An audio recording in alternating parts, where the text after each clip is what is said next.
नमस्कार दोस्तों, महाकाल न्यूज में आप सभी का स्वागत है। दोस्तों, कल खेसारी लाल यादव जी बिहार के पूर्व मुख्यमंत्री एवं पूर्व रेल मंत्री श्री लालू प्रसाद यादव जी से बात किए वीडियो कॉल पर।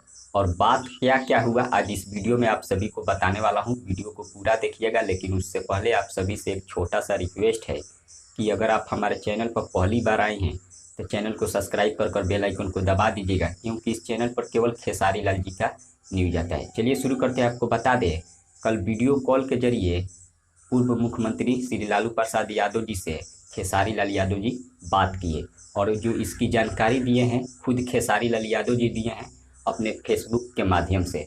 उन्होंने लिखा है कि लालू प्रसाद यादव जी से, लालू चाचा जी से वीडियो कॉल के जरिए बात हुआ और उनके स्वास्थ्य के बारे में कुछ हाल चाल जाना। यानी कि खेसारी लाल यादव जी लालू प्रसाद जी का तबीयत कैसा है जानने के लिए कॉल किए थे, वीडियो कॉल के जरिए उनका हाल चाल जाने। सोचा कि ये एक अपडेट है, क्यों ना आप सबके बीच शेयर कर दिया जाए।